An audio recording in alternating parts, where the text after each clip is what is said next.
ơi, đã bỏ cái thùng rác kia cho xe cho chú ấy lùi xe kìa.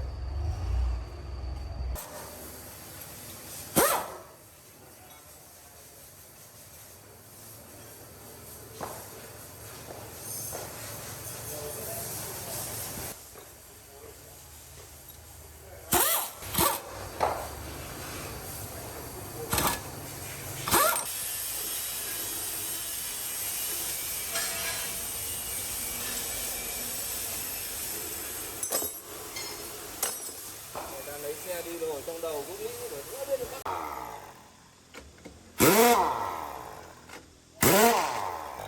mình dành quay tí nhỉ.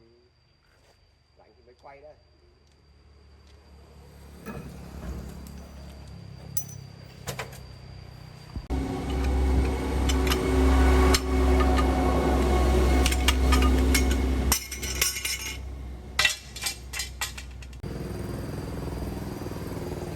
Dăm phần cỏ, yếm phần cỏ.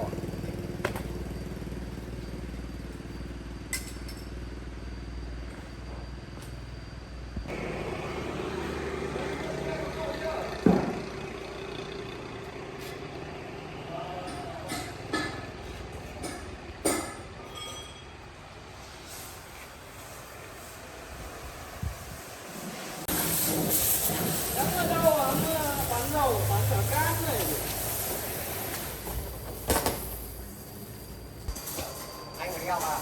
Anh học. Em tự lòng cái kênh này.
Để đấy.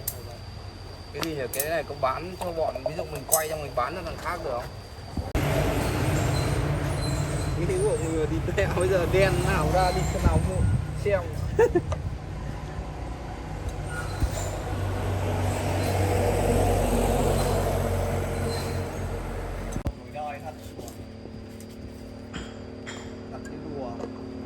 Cái này là làm chơi ăn thật đấy. Đó, như thằng đổi đời thật.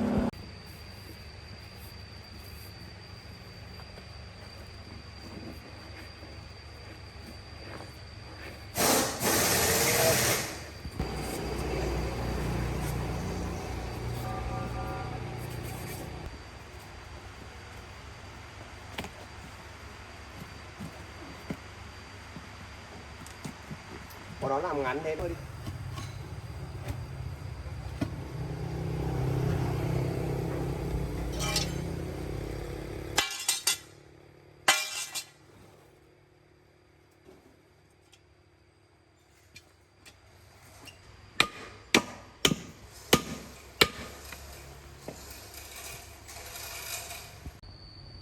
Ngang lấy lộc hồ ấy.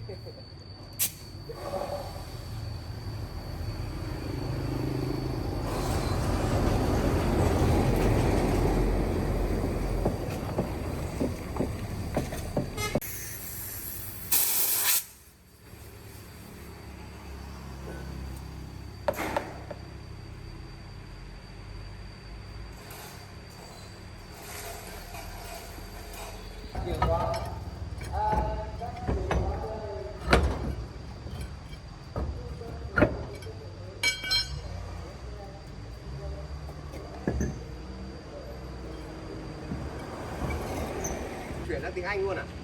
Hay là do mình cày đấy?